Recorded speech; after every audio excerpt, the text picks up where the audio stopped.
Boas pessoal, estamos aqui para mais um episódio do podcast Filhos do Trovão e hoje o nosso convidado é Adriano Javela.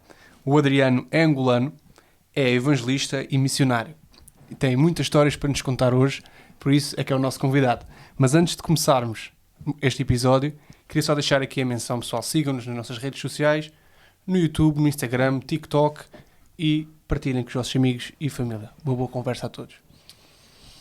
Adriano, muito obrigado por teres aceito o nosso convite, estares aqui. Eu digo sempre isto, mas é real. Obrigado pela tua disponibilidade, teres abrido mão da tua vida, dos teus compromissos, para poder estar aqui connosco. Já há algum tempo que temos falado em ti. Nós temos um plano para este ano. Uau. E tu fazes parte desse plano. Uau. E eu acredito que, acima de tudo, fazes parte do plano de Deus. Glórias a Deus. Porque nada é feito sem a direção de Deus. E também nada é casual, nada acontece por acaso. Não é por acaso que estás aqui hoje. E eu dou graças a Deus pela tua vida. Quando digo digo em nome da equipa do podcast Filhos do Trovão. Pois. Dou graças a Deus mesmo, não só por aquilo que vai acontecer agora aqui, mas aquilo que irá acontecer depois, certo, deste episódio, deste podcast ser colocado no ar. Uau. E essa parte aí, nós fazemos o possível, mas sabemos que Deus pode fazer o impossível. Ele Amém. Pode fazer chegar este episódio, aquilo que tu vais falar, aquilo que vai ser partilhado aqui, vai poder chegar a sítios que nós nem imaginamos. Glórias a Deus. Não fazemos ideia das consequências que uma palavra tua, pois, uma citação da palavra de Deus, um testemunho teu, pode fazer. Glória a Deus. E eu dou glória a Deus por isso e por tudo aquilo que vai acontecer aqui na nossa conversa. Adriano, o Renato já fez aqui um breve resumo. Ele falou que tu és evangelista, és missionário, estás aqui em Portugal.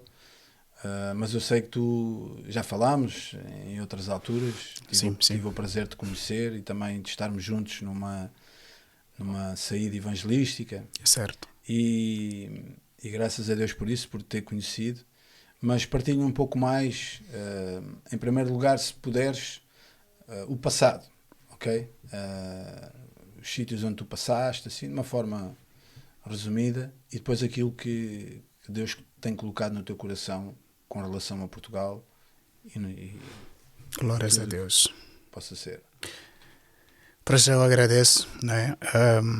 A oportunidade, não é? Como dizia, né? Já fui apresentado, o meu nome é Adriano. Adriano Javela é o meu nome. Eu sou de Angola, especificamente no sul de Angola, que é a província de Benguela. Mas depois de uma jornada subi para Luanda, onde eu cresci, tive os meus estudos académicos, tanto o básico, o ensino, o secundário, a licenciatura e tudo mais. No entanto, a minha caminhada com Deus começou de uma forma assim muito simples, porque eu venho de uma família não crente, não cristã. Só a minha mãe, né, e o outro pessoal que é exatamente, cresceram mais naquilo que já são os princípios antigos, o que é o catolicismo. Né? E eu também acabei me inclinando muito exatamente na religião, mas havia um certo tempo que eu ia para a igreja, né? As pessoas, como sempre, como qualquer um faz, aos domingos vai para a igreja e tudo mais, e pronto, mas não tinha um compromisso sério com Deus, né? É uma rotina. Todos os finais de semana as pessoas vão para a igreja. Uma tradição, né? Uma tradição, né? Uma cultura que as pessoas crescem com ela, não é? Mas acontece que sempre quando eu ia para a igreja eu sentia que parecia o meu espírito cobrava mais. E eu ficava às vezes... tipo, eu ia para a igreja e além disso, muito antes de eu era um jovem muito religioso, muito devoto, né, aos santuários católicos. Desculpem dizer isso, mas o que é que acontece? As pessoas às vezes servem este lado sem um conhecimento pleno. Certo. Né? Mas só que eu ia para a igreja, os finais de semana, as sextas-feiras, e ainda continuava com a minha vida normal. E eu me lembro que eu era organizador de eventos, festas, lá em Angola e em outros lugares nós organizávamos raves, que eram as noites todas as sextas-feiras. Raves, Raves que não, fora da igreja. Ok. Festas assim, seculares, mundanas, né? Yeah. Exato, mas sextas-feiras as pessoas dormiam na raves, em festas, a coisa toda, envolvia-se com muita coisa, né? Envolvia-se com álcool e outra coisa. E aos domingos, é domingo, a pessoa tem que se preparar para a igreja. Mas chegou um tempo que depois você sente que a tua alma está vazia, que parecia, eu me via que tudo que eu fazia não tinha sentido, que a minha alma estava sempre vazia. E eu precisava realmente compreender. Eu me perguntava, mas qual é o motivo desse vazio dentro da minha alma, dentro do meu espírito, do meu coração? Se de tudo um pouco eu já faço.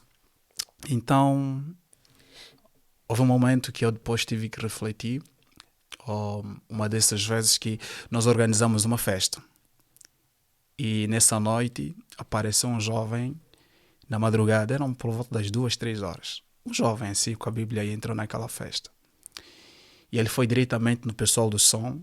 Ele disse, vocês podem simplesmente me dar 5 minutos. Só 5 minutos para falar de Jesus. Nesta festa, que era chamada Raves. A Rave, né? E vocês podem me dar só 5 minutos para falar só de Jesus. E pronto, o pessoal, era uma festa, todo mundo estava aí dançando, bebendo, e falei, esse cara está louco. Como é que esse cara tem tanta coragem em sair do lugar, em sair do lugar onde ele estava e vem para aqui e diz que quer falar de Jesus exatamente aqui nessa festa? E pá, eu como fazia parte do pessoal, então, da staff, exatamente, eu tive que falar com eles, esse cara quer falar de Deus, né? É aquela coisa, não. Pá, você não conhece muito de Deus, mas você respeita, né? É pai Deus, vamos lá tentar ver o que é que vai. Abrir uma exceção. Abrir uma exceção. E lá abriu uma exceção. E o homem do som, abriu uma exceção, pegou o microfone, deu ao jovem. E o jovem lá ficou a falar. E ele abriu uma passagem que dizia que o que adianta ganhares o mundo e perderes a tua alma. E ele ficou a abrir, a falar, e disse, cara, você não sabe quanto tempo você tem de vida. Tu não sabe se depois dessa festa, ao sair daqui, pode ser atropelado, pode ser atingido por uma bala perdida. Alguma coisa assim. Como está a tua vida com Deus? Então, aquelas palavras que ele começou ali a falar durante aqueles poucos minutos, e pá, como se fosse uma flecha. Uma flecha que começou a penetrar no mais profundo da minha alma. Que, depois todo mundo ficou ali, o jovem terminou e foi-se embora. Mas depois dele ter ido, a festa acabou e cada um foi para a vida dele, terminamos. Mas aquelas palavras ficaram comigo e começaram a criar aquela fusão dentro de mim. E eu ficava sempre perguntando, mas se o que ele estava a dizer era verdade, como é que está a minha vida com Deus? Então, daí eu fui para a igreja e comecei a sentir a necessidade de ter um compromisso sério com Deus. Quando eu comecei, depois de sair da igreja católica, comecei a frequentar uma outra igreja, que é uma evangélica. Eu disse, vou ainda tentar experimentar, assistir o culto em outro lugar, chamávamos missa. E exatamente quando eu entro numa igreja, encontrei aquele pregador, que era o pastor a pregar sobre o arrependimento. Arrependa-te, porque o reino de Deus está próximo. Eis que o Senhor vai cobrar a tua vida, a tua alma, o que é que você tem para apresentar à tua alma. Então, aquilo foi tipo um balde de água por cima de mim e eu comecei a pensar seriamente sobre a minha vida. E eu disse, se eu não tomar uma decisão agora, eu não sei quando é que eu tomo mais. E era exatamente no 2º ano da universidade que eu estava a fazer. E quando eu cheguei em casa, fiz uma oração. Eu dobrei o meu joelho, comecei a orar, a falar com Deus. E alguém me disse assim, mesmo que você não sabe orar, mas se você fores verdadeiro, as tuas palavras forem, ou seja, o seu coração for honesto diante de Deus, não importa a quantidade das palavras, mas se você for honesto com Deus, Deus ouve a tua oração. E eu se abri com Deus, comecei a falar, disse, Senhor, me perdoe, fui lá confessando as minhas culpas. E enquanto eu orava, eu sentia a minha alma a receber um refrigério. Eu comecei a sentir algo que eu nunca senti antes. E uma semana depois, comecei a buscar a Deus, comecei a ter um desejo enorme pela presença de Deus, que mesmo não tendo conhecimento suficiente, mas o que eu fazia era só meditação da palavra e a vida de oração. Meditação da palavra, vida de oração. Uma semana, 2 semanas daí, reuni a minha staff, o meu pessoal, e eu disse para ele, eu acho que a partir de hoje tomo um novo rumo, tomo uma nova direção na minha vida. Tudo que eu tinha com você já não quero mais ter. Tive que entregar, como era o responsável da staff, no qual eu, normalmente quando a gente organizava festas, tínhamos sempre alguns valores assim, que o pessoal pagava na entrada, essa coisa toda. Então eu disse, tudo que é da staff, já não quero mais ter. Porque o que impactou muito a minha alma é quando eu li a passagem de Zaqueu. A Bíblia diz que quando Jesus estava a passar na direção de Zaqueu Zaqueu era um cobrador de imposto e ele já ouvia falar de Jesus, mas não tinha um compromisso com ele. Zaqueu era um homem de estatura muito baixa e quando ele ouviu falar de Jesus, subiu em uma árvore. Então, logo que ele subiu numa árvore, Jesus disse, olha, Zaqueu, desce desta árvore porque me convém entrar na sua casa. E Jesus entrou na casa de Zaqueu. E quando Jesus entra na casa de Zaqueu, automaticamente o coração de Zaqueu mudou. E ele disse, tudo aquilo que eu roubei, vou devolver quadruplicadamente. Então, quando eu me deparo com essas palavras de Jesus, automaticamente eu comecei a sentir como se o próprio Deus falasse comigo, que eu precisava tomar uma decisão e devolver e me reconciliar, inclusive, com as pessoas que eu tinha inimizade. Então, a primeira coisa que eu comecei a fazer era me reconciliar com as pessoas que eu tinha inimizade e a devolver tudo aquilo que não glorificava o nome de Deus. E eu comecei a sentir tudo aquilo que me embaraçava, automaticamente comecei a me desfazer de tudo. E eu só tinha uma coisa, a partir de hoje eu vou servir a Deus. E nessa altura, ainda não sabia o que é o batismo pelo Espírito Santo, não tinha muito conhecimento pela palavra, não tinha muito conhecimento de Deus, mas havia uma fome dentro do meu espírito que ansiava em conhecer mais a Deus. E eu me lembro uma das noites, eu comecei a orar a partir das 22, quando eu me dei por conta eram 7 da manhã, de joelho. E eu senti o meu corpo todo molhado, como se alguém tivesse me deitado um balde d'água. Então, foi uma noite que eu comecei a sentir que Deus começou a transformar a minha vida. E quando eu comecei a sentir essa transformação, comecei a dar mais liberdade ao Espírito Santo, a renunciar a certas coisas, a apagar certas coisas no meu telemóvel, no meu computador, tudo aquilo que não glorificava a Deus. E eu comecei a substituir todas as coisas que me embaraçavam, a minha comunhão com Deus, simplesmente com as coisas de Deus. E aí comecei a renunciar às minhas amizades antigas, não é? E comecei a criar, Deus agora começou a criar um novo laço, uma nova amizade. Começou a trazer novas pessoas na minha vida que me fizeram crescer muito. E aí eu comecei realmente a caminhar, a buscar a Deus. Lá, por exemplo, em Angola, as pessoas têm muita cultura de orar aos montes. Subir aos montes. E as pessoas subiam aos montes e poderiam ficar ali 2, 3 dias orando, buscando o Senhor, consagrando as suas vidas. Então, eu conheci um homem que tinha muita cultura de subir aos montes. E ele fez o meu convite e eu subi ao monte. Fiz a primeira noite, a segunda noite. E aquele ambiente, aquela rotina de subir aos montes tomou conta de mim. E foi ali aquela transição toda que o Senhor começou a trabalhar radicalmente na minha vida. E eu comecei a buscar muito ao Senhor. E depois dessa altura, já não dependia deles. A fome que eu tinha em conhecer a Deus me fazia subir aos montes de forma voluntária. Inclusive, tinha dias que eu tinha que faltar na universidade porque eu precisava buscar a Deus. No monte. Eu só levava a minha Bíblia, uma garrafa d'água e subia ao monte. Durante esse período todo, passaram um ano, comecei a me consagrar ao Senhor, buscar ao Senhor, a orar, buscar a Deus, e eu comecei a crescer pouco a pouco. E eu comecei a falar comigo, se o Senhor me libertou das trevas, por que tem que guardar essa verdade que um dia o Senhor produziu na minha vida para me tirar da escuridão para a luz? E eu via pessoas pregando o Evangelho, Lá, por exemplo, em África, em Angola, tem muito o costume de pregar em autocarros, em praças. As pessoas pregam o evangelho de uma forma pública, de uma forma liberal. As pessoas pregam o evangelho tanto em autocarro, que aqui chamam caminhonetas. Lá nós pregamos em mercados, né? Supermercado, que é uma praça pública, que as pessoas ficam lá. Então, eu separei um tempo para me consagrar ao Senhor e dizer: eu preciso fazer alguma coisa para o Senhor. E eu comecei a orar, buscar ao Senhor, meditar a palavra de Deus, conhecer mais a Deus através das suas escrituras. E Deus começou a se revelar pouco a pouco, buscando ao Senhor. E aí,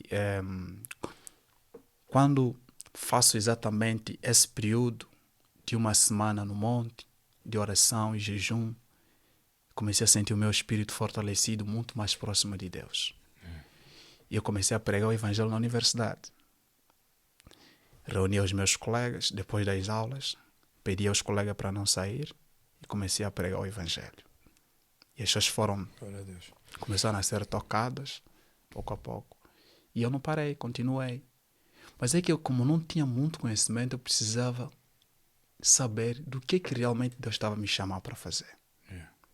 Eu olhava para os pastores, olhava para uma série de coisas, eu me perguntava: mas será que o Senhor está me chamando para ser pastor? O Senhor está me chamando para fazer o quê? Comecei a ver vários homens de Deus pregando o evangelho. Então eu separei um tempo de consagração ao Senhor para descobrir realmente o que Deus estava me chamando para fazer. E quando eu comecei a compreender que o Senhor estava me chamando para campos, para missões. Glória a Deus por isso. Exato. E quando comecei a pregar o evangelho de uma forma natural, sem ter feito nenhuma formação teológica nem nada, pregava o evangelho com uma ousadia, com uma autoridade, com a ajuda do Espírito Santo, e pessoas eram tocadas, pessoas eram curadas. Ao ouvir o evangelho, pessoas lagrimavam, né? E no final de tudo, disseram: muito obrigado pela palavra que você trouxe. E aquilo motivou-me mais, né? Me deu mais força de continuar, e continuei a pregar o evangelho, e milhares de pessoas começaram a ser salvas. Amém. Mas antes de começar a pregar para várias pessoas, eu comecei por uma. Eu começava a orar.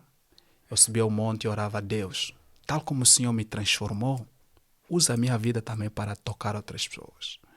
Faça da minha vida como um instrumento.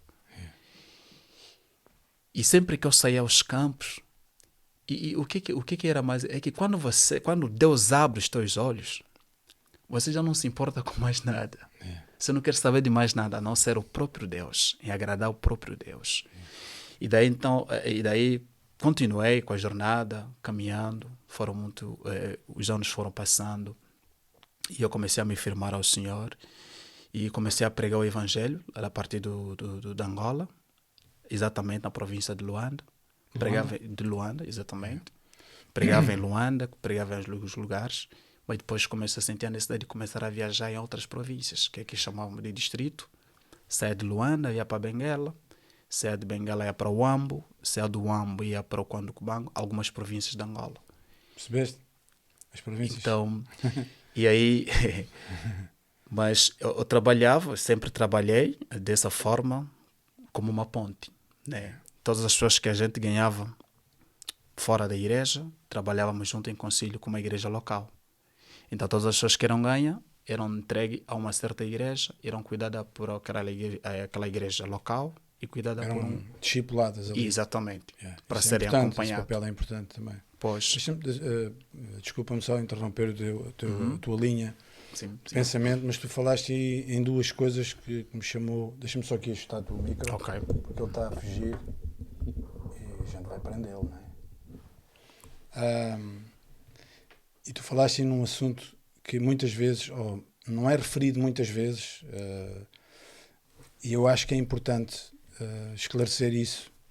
Aliás, hoje em dia nós temos uma realidade um pouco diferente daquela que nós vemos, por exemplo, no livro de Atos, não é? Há uma discrepância, não é? Certo. Não diria que é um update ou uma atualização, nem uma melhoria. Há uma discrepância. Mas pronto, o que é que acontece? Hoje fala-se cada vez menos, por exemplo, do inferno, não é? há uma tendência para ter receio. Há pessoas que acham que a palavra inferno só por si já é ofensiva. Mas não houve ninguém como Jesus, em toda a Bíblia, que tenha falado tanto sobre o inferno. Certo? Eu acho que, quando tu falas nisso, que foste liberto das trevas, eu acho que muitas vezes falta dizer às pessoas do que é que nós fomos salvos. Não basta dizer, toma lá um bilhete para a eternidade. A salvação não é só um bilhete para a eternidade. Não é só um bilhete para a vida eterna. Afinal de contas, nós fomos salvos do quê? Certo? De quem? Exato. O que é que nos estava aguardado? Tu estás a falar que saímos, a Bíblia diz que saímos das trevas para a luz. Certo. Do domínio de Satanás para o senhorio de Jesus Cristo. Exato. Nós agora somos dele, temos um senhor e um pastor. Mas muitas vezes isso não é referido com ênfase, por medo de ofender as pessoas, que as pessoas não, o inferno, o diabo e tal, e não sei o quê. Mas eu acho que, eu tenho a certeza que Deus, ele vai, porque Deus não muda. Concordas comigo? Ele é o mesmo.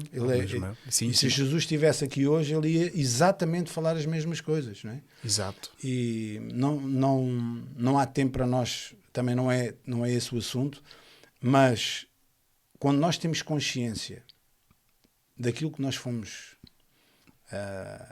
não diria só libertos, mas aquilo que nos livramos, ou melhor, aquilo que Jesus nos livrou, nós damos um valor muito maior à salvação.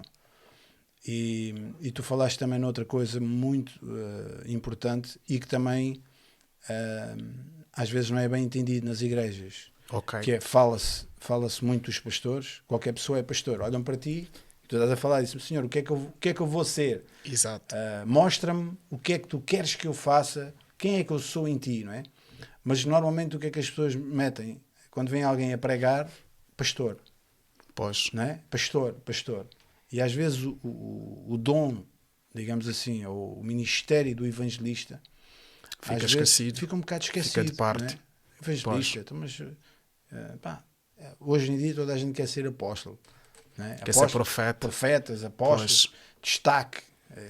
O evangelista, esse evangelista, ou mestre, por exemplo, parece que não é assim muito bem acolhido, não é? E nem todas as pessoas, isso é importante e tu falaste isso muito esclarecedoramente, que nem todas as pessoas que pregam são pastores. Nem todas. Exato. No teu caso, não é? Que és um missionário, és um evangelista. Eu há dias estava a ler sobre digamos assim, os 5 dons ministeriais, por assim dizer. Certo. Eu pensei assim, mas porquê que um missionário não é, por exemplo, um apóstolo? Porque a palavra apóstolo, não é? Quer dizer enviado. Exato. A palavra que lá está, e Deus levantou uns para serem enviados, os apóstolos são pessoas que são enviadas, são pessoas que vão para determinados lugares com determinada tarefa. Um missionário é um enviado, não é? Eu acho, e não sei qual é a tua opinião, gostava de saber, hoje dá-se uma importância exagerada aos nomes. Entendes? Nomenclatura. Exato. Toda a gente quer ter metem no Facebook, a pessoa tem um nome, mas antes do nome mete lá AP, apóstolo não sei quantos, PST. Pois. Acho que é uma tendência cada vez maior. Mas pronto, ainda bem que tu falaste sobre isso, porque tu próprio percebeste que Deus já tinha colocado qualquer coisa no teu coração diferente, não é? Que tu, como tu disseste, tens fome e sede pelos campos, não é? Identificas-te com os perdidos e aqueles que estão no cativeiro. E estavas tu a dizer que depois desse trajeto de Luanda e da escola e do estudo, prosseguiste então depois como missionário, não é? Sim, o que acontece? Já dando a continuar nessa linha de pensamento, né? Às vezes, para fazermos alguma coisa para Deus, não precisamos exatamente de um título. Nós não precisamos exatamente, às vezes, esperar sermos impulsados. Ter um curso bíblico. Yeah. Não é? Embora que é importante. É importante que a gente tenha isso, né? Dá uma sustentabilidade. Sem dúvida. Naquilo que realmente, para exercermos melhor o ministério. Sem dúvida. Mas é que às vezes Deus tem tanta urgência de fazer as coisas conosco. Não é por causa de nós, é por causa daqueles que ainda não foram alcançados. Porque você já foi alcançado. Se a gente já foi alcançado, então tem outros povos, tem outras pessoas que ainda não conhecem o Evangelho. Né? Por exemplo, quando eu estava a viajar algumas províncias de Angola, existem algumas aldeias, existem alguns lugares que não tinham igreja, que as pessoas precisavam de conhecer Jesus, que depois de serem pregado o Evangelho de Jesus Cristo, eles perguntavam, e agora? O que é que nós vamos fazer? Porque eles olhavam à volta dele e não tinha nenhum lugar, não tinha ninguém para ali para pastorear. A grande questão é o que é? Que as pessoas estão muito apegadas no lugar de conforto. Mas se nós queremos ver grandes coisas de Deus a fazer em nossas vidas, nós precisamos sair do nosso lugar de conforto. Por que a igreja começou com a perseguição? Eu diria que o próprio Deus permitiu que a igreja fosse perseguida Tal e qual. Para que o evangelho fosse expandido. Por quê? A Bíblia diz que este evangelho seria pregado em todas as nações. Lá em Atos capítulo,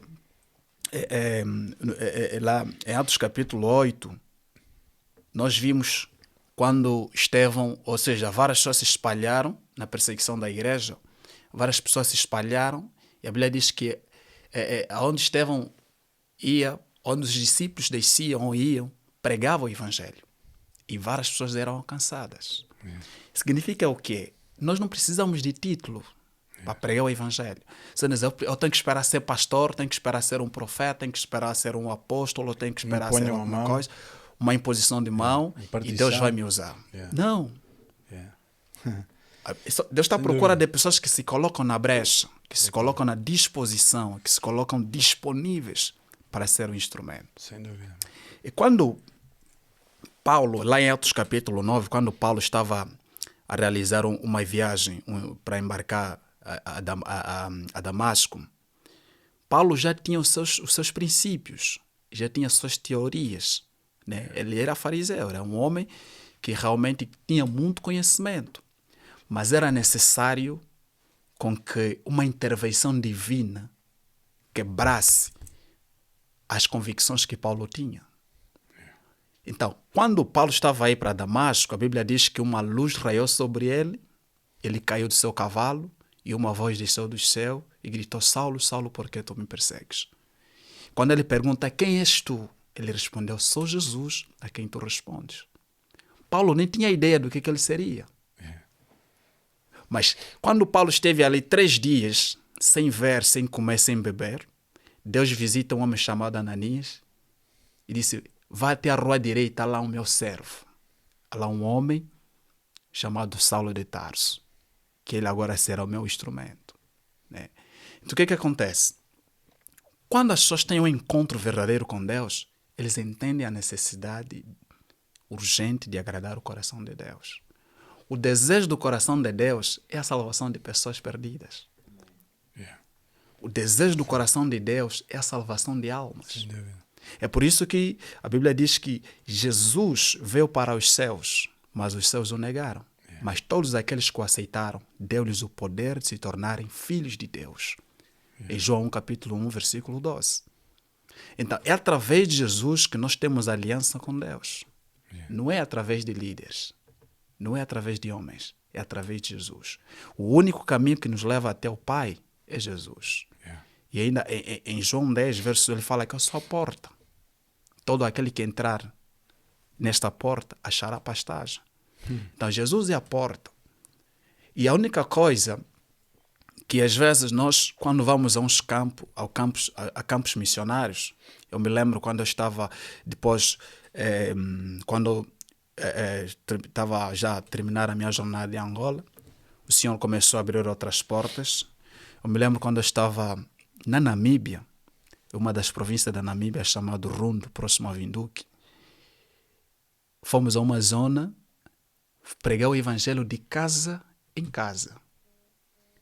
Nós encontramos uma família que estava totalmente doente. oramos por aquela família, pregamos a única coisa, o nome de Jesus. Só o nome de Jesus foi o suficiente. O nome de Jesus tem poder, carrega tudo. Carrega a salvação, carrega a cura, carrega a paz, carrega a restauração, carrega a restituição. Então, só pregamos em nome de Jesus. Aquela família foi liberta das maldições do diabo, do inimigo. E através... É aquele momento que as pessoas, quando estão em momento de desespero, tudo que lhes trazerem serve. Né? Estão em desespero de qualquer coisa. Então, o que acontece? É isso que estavas a dizer. Às vezes, nós não precisamos... É claro que é importante que a gente descubra qual é o nosso real ministério, não é? Mas, tal como o ministério evangelístico, ou seja, dentre os 5 ministérios, que é o profético, apóstolo, pastores, mestres, evangelistas, são iguais. Ninguém é um maior que o outro. A grande questão é que às vezes nós temos a ideologia, só abrindo um aspa, é que as pessoas começam como obreiro, depois de obreiro como evangelista, depois de evangelista pastores. Deixam de ser evangelista, passam a ser consagrados como pastores. Mas o ministério de evangelista está lá como ofício. Os ministérios não crescem. Os ministérios são os mesmos. A grande questão é que nós precisamos compreender como funcionar em Deus. E se a gente não souber como funcionar em Deus, então não vamos saber como se posicionar. Sim. Não saberemos como nos posicionar. É mesmo. Mas o objetivo principal de Deus é a salvação. Né? Por quê? Quando o homem peca, automaticamente o homem se colocou distante de Deus. Perdeu o temor a Deus. Por que o homem não consegue sentir, perceber a revelação de Deus? Porque o pecado nos separou de Deus. A Bíblia fala em Romanos 3 que todos os pecados destituídos estão da glória de Deus.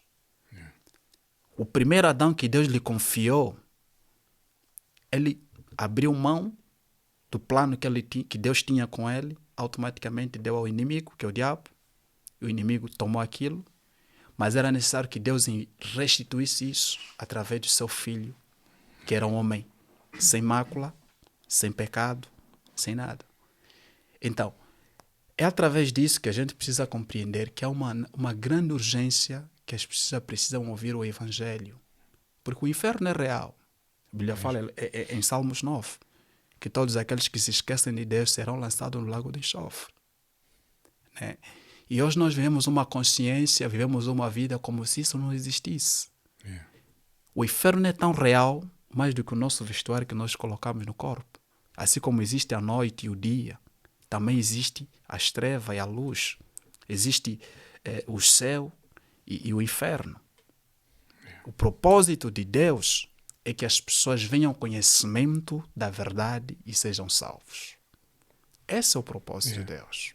E às vezes algumas pessoas ainda acham, e nós também estamos a falar para essas pessoas, ainda acham, e aí é quando entra a religião em cena, infelizmente, ainda acham que é preciso fazer muita coisa, entendes? Para obter essa salvação de Deus. E nós sabemos, e tu falaste no livro de Atos, que é sem dúvida o livro que eu mais amo em toda a Bíblia. E há lá aquele momento em que Paulo e Silas estavam presos. Pois. E eles começaram a cantar à meia-noite.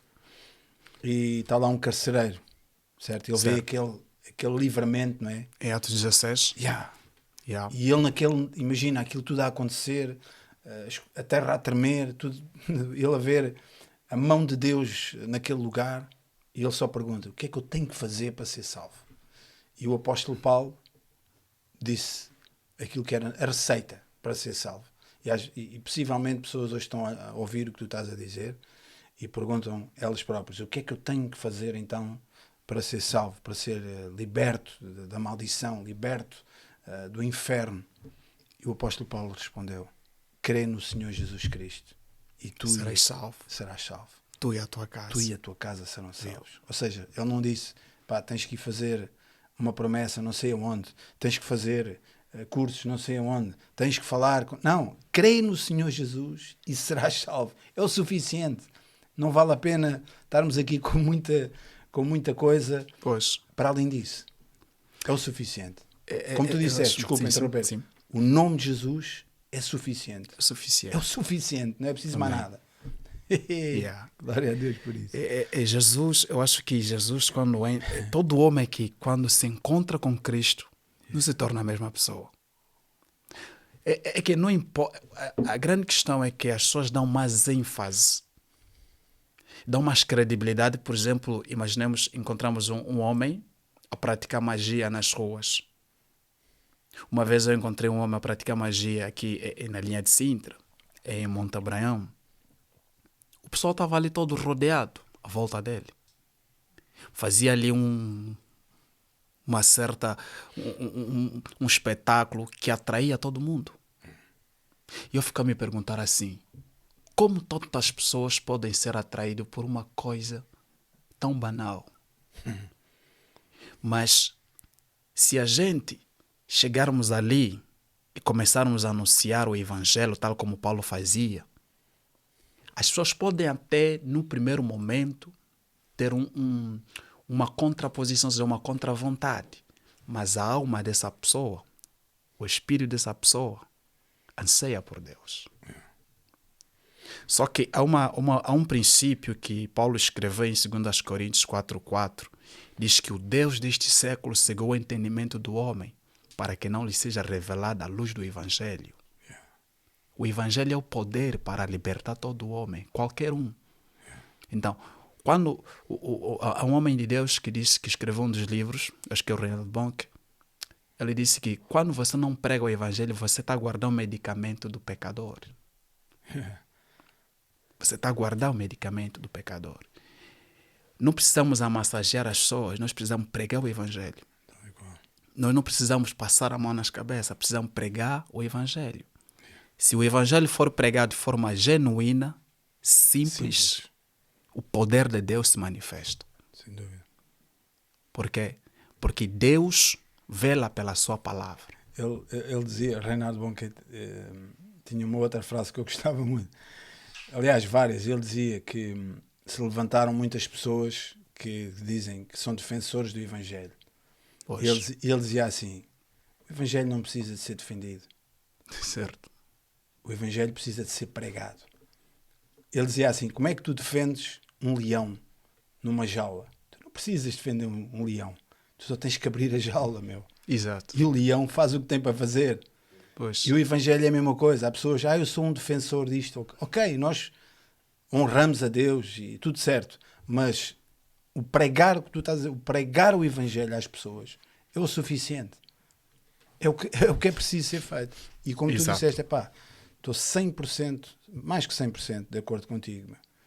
Porque o Evangelho simples, genuíno, é aquilo que é preciso. Não é preciso mais enfeites. É verdade. É verdade. Nós precisamos, por isso é que o coração do homem é tão duro. O coração do homem é capaz de fazer qualquer coisa. Né? Há tempos eu ouvi uma notícia de que um senhor, né, se apercebeu que a sua esposa o traiu. Através daquela frustração que ele recebeu, tomou decisões tão ruins que ele pegou os filhos e a casa, ou seja, a esposa, os filhos estavam dentro da casa, e incendiou a casa com a família dentro. É onde você percebe que até aonde é que o homem pode chegar. Percebe? Então, se a gente não for muito rápido, tão célere na questão de pregar o Evangelho, muita gente vai morrer sem conhecimento de Deus. Eu tinha um amigo em Angola que falava assim, nós precisamos ser tão rápido como o vento, ou mais rápido que o vento. Né? Então, nós precisamos pregar o Evangelho. E pregar o Evangelho não é só para pastores, ou para pessoas que querem alguma coisa assim, pessoas que têm carro. Pregar o Evangelho é a responsabilidade de todo cristão nascido de novo. Repare que quando Jesus se encontra com a mulher samaritana, depois de Jesus falar as verdades que ela precisava ouvir E Jesus foi claro em falar para aquela mulher samaritana em João 4. A Bíblia diz que depois daquela mulher ter escutado o que Jesus falou para ela, disse: realmente tu és o verdadeiro profeta. Será que tu és o Cristo que nós estamos à espera? Ele disse: se tu soubesse a quem te pede água, tu pedirias primeiro. Então, quando Jesus falava as palavras para aquela mulher, é como se os olhos dela se abrissem, a sua mente ficou aberta, um outro entendimento desceu sobre a sua mente, o seu coração. Ela viu: uau, eu nunca conheci alguém que falou tanto a minha história, tal como esse homem. E naquele exato momento, aquela mulher foi na sua aldeia, deixou o seu cântaro d'água e foi ministrar o evangelho. E toda a comunidade, toda a aldeia vieram para ouvir o evangelho. E o que é que aqueles homens disseram? Prontos, agora já não ouvimos de ti, agora ouvimos e vimos com os nossos próprios olhos. Jesus hoje já não está assim fisicamente conosco, mas ele nos deixou um auxiliador, que é o Espírito Santo. O Espírito Santo está bem ativo nas suas palavras, tal como Jesus esteve presente nos tempos antigos. Então, quando a gente prega o evangelho, automaticamente o Espírito Santo move no coração do homem. E quando o homem abre o seu coração, automaticamente essa pessoa é transformada e é salva pela graça de Deus. Agora, desculpa lá, estou-me a lembrar outra vez de uma história do Reinhard Bonnke. Tu também já leste, já me disseste, leste alguns livros dele. Ele diz que uma vez eu estava na África do Sul e entrou numa loja de música lá com o auxiliador dele lá na igreja. Ia comprar um piano, estás a ver? E nisto vem um rapaz lá da loja e ele começou a falar com esse auxiliador e tal, e Reinhard Bonnke às tantas prega o evangelho para o vendedor da loja. E ele diz que começou a refutar aquilo que Reinhard Bonnke dizia sobre a Bíblia e sobre Jesus e tal. E a determinada altura, e ele às tantas já estava a ser um pouco mal educado, e ele continuava a dizer que Jesus é o caminho, a verdade e a vida. E nisto o rapaz começa a chorar. Começa a falar contra, a contrariar o que ele dizia, mas a chorar. E ele aí percebeu aquilo que tu estás a dizer, que o Espírito Santo de Deus entrou em ação no coração daquele jovem. E ele disse-lhe assim: tu sempre que discordas de algo, tu choras. Há uma coisa que está a acontecer, algo que está a acontecer, e ele reconheceu isso, algo que está a acontecer dentro do meu coração. Eu não consigo explicar, a minha cabeça diz que o que tu estás a dizer é mentira, mas o meu coração está a dizer: tu tens razão. Que realmente Jesus Cristo, ele é que é o caminho, a verdade e a vida.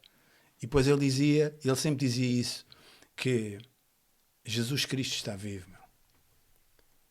Ainda ontem falava com amigos e irmãos, e eu dizia, eu sempre me lembro disso. Todos os dias eu me lembro, ou quando vou de manhã para o trabalho, ou quando me deito, eu tenho uma certeza, e tu tens, e todos aqui na sala temos uma certeza absoluta, é que Jesus Cristo está vivo. Amém. Ele está vivo. Amém. Ele está Às vivo. vezes nós esquecemos este detalhe que muda tudo. É que ele está vivo, meu. Outras religiões, se forem lá visitar os mausoléus, forem visitar os túmulos, estão lá. Eles ficaram lá. Padre Cícero, vários a outros líderes. A beleza do túmulo de Jesus é que está vazio. Yeah. Essa é que é a beleza do Evangelho, mano. E é isso que tu dizes, eu concordo com tudo o que tu disseste.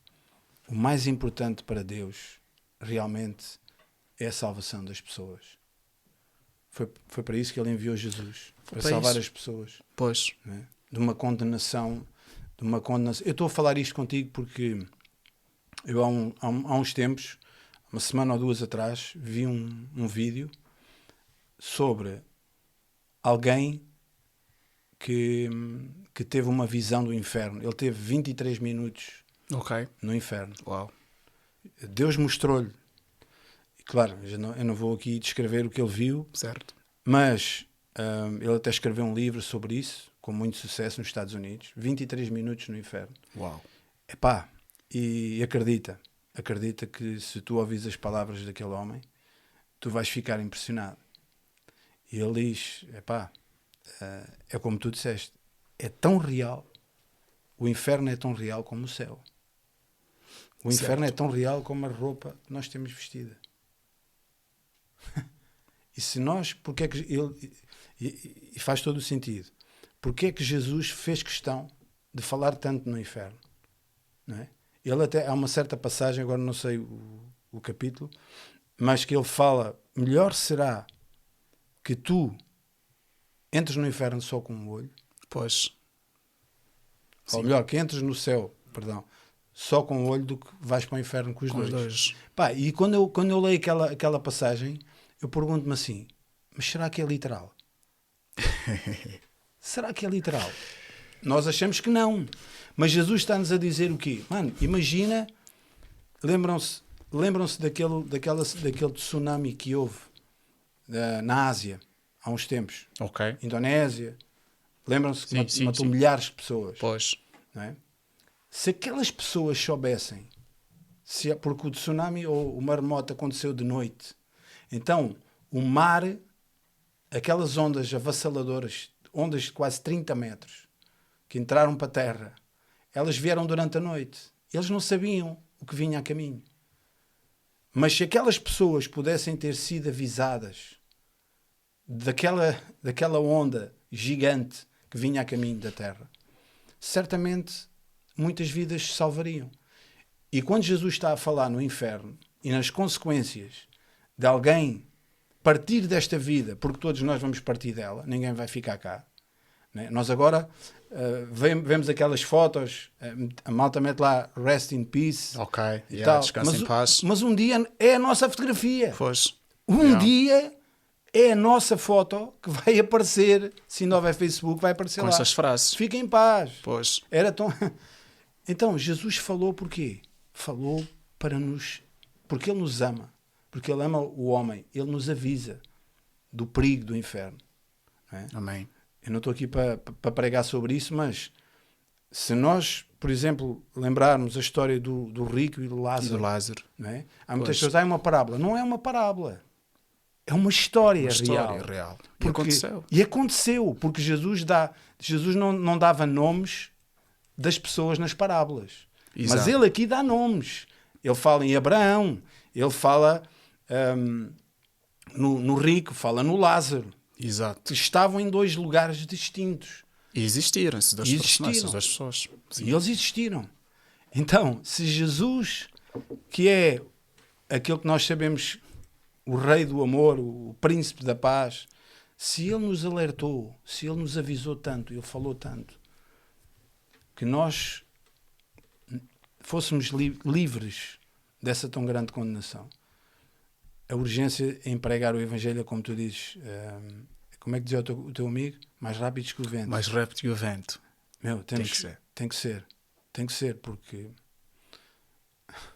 só há duas hipóteses, não é? É verdade, porque cada vez mais os tempos estão a chegar ao fim, os sinais estão muito visíveis, e Jesus fez a questão de escrever isso em Mateus 24. Falava dos sinais de pestes, fome, né? Guerras, terremotos. E que as pessoas que estamos numa época que as pessoas estão muito esquecidas sobre esses princípios, sobre esses sinais.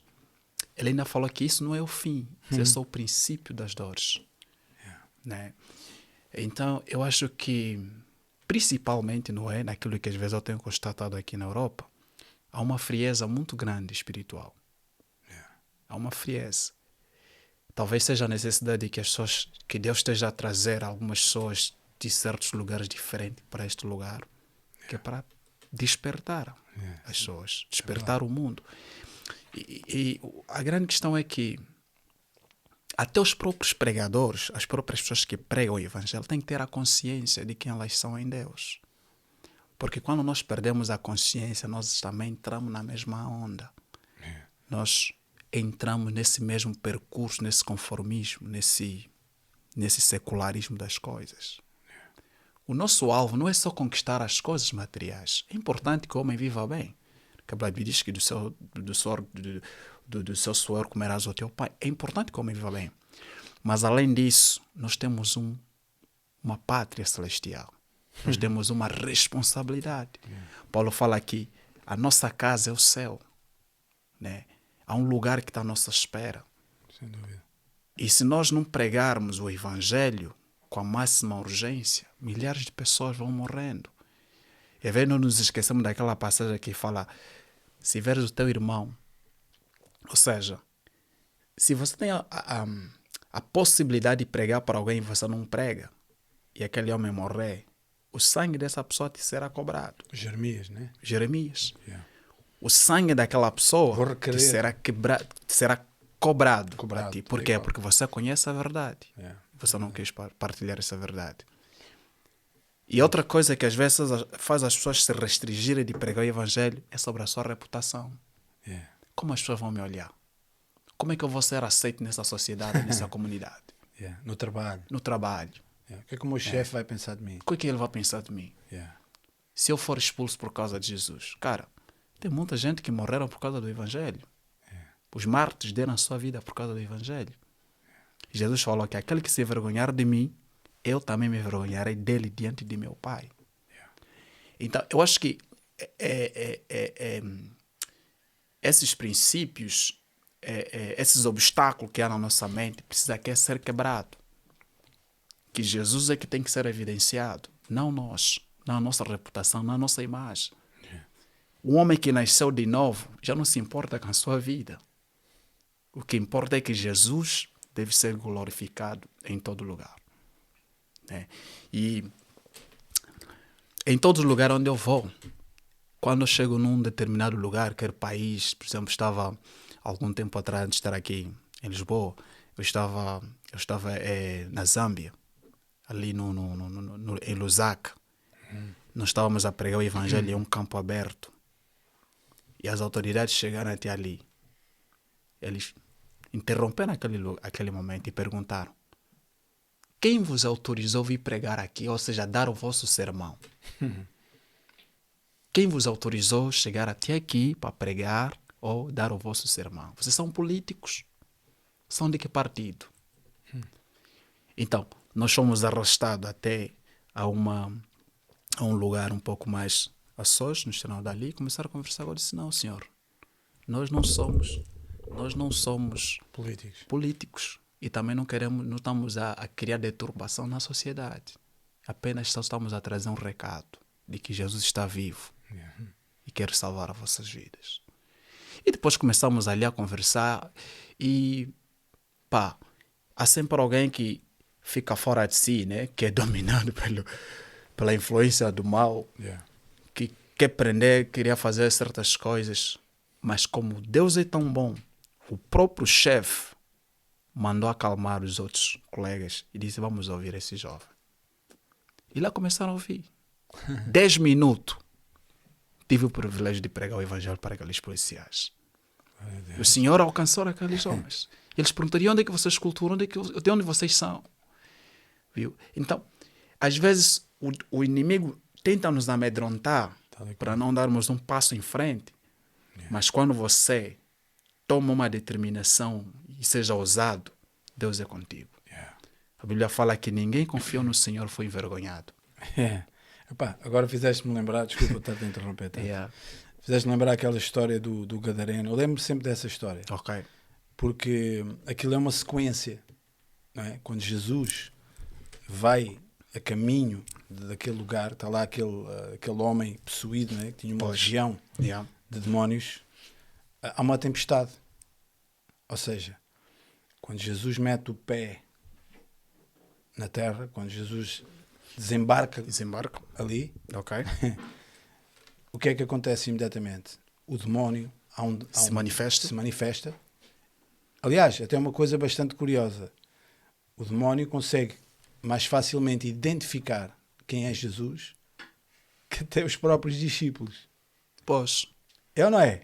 O demónio diz: vieste para nos atormentar antes do tempo que está determinado que eles vão ficar no lago de fogo, certo?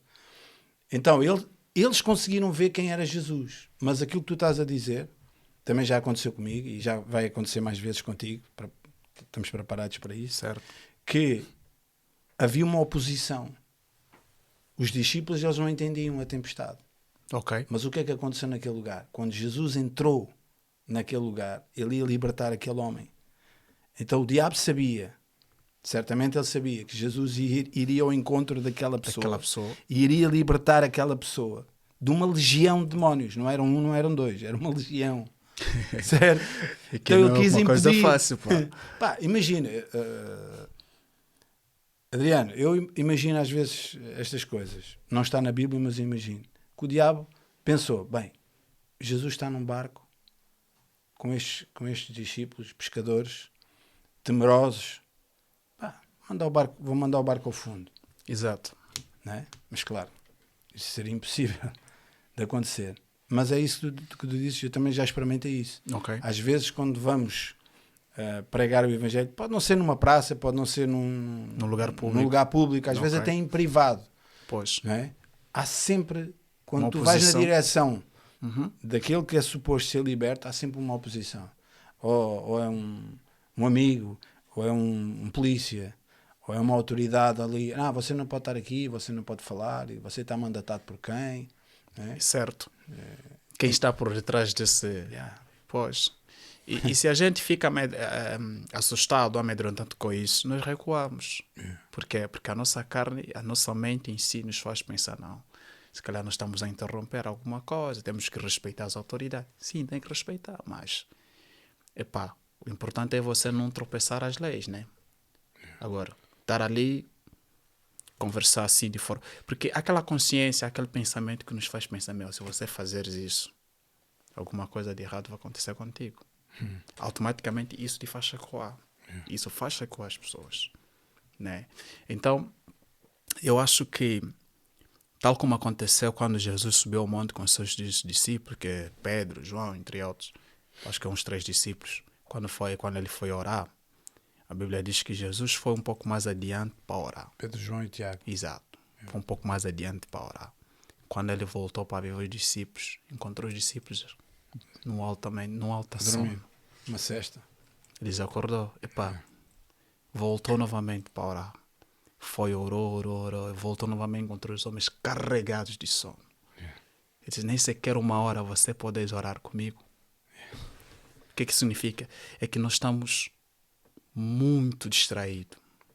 Se a igreja continuar distraída, milhares de pessoas estão a ser carregadas para o inferno. Não é? A igreja somos nós. A igreja é as pessoas que estão a ouvir nesse momento. A igreja não é um edifício, uma estrutura física. A igreja somos nós que constituímos o corpo de Cristo. Né? Cada pessoa que foi salvo, é nascido de novo, tem uma responsabilidade de compartilhar o Evangelho. Né? Às vezes eu digo assim, mas eu não sei muito, não tenho muito conhecimento. Não precisa ter muito conhecimento. Dá o testemunho que Jesus fez na sua vida.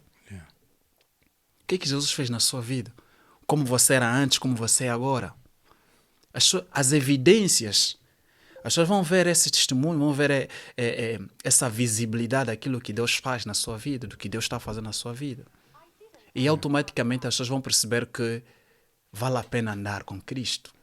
Vale a pena permanecer no caminho. Vale a pena conhecer a verdade. Porque quando a pessoa não conhece a verdade, não tem uma direção. Vive uma vida só por viver, mas há um vazio que aperta a alma dessa pessoa.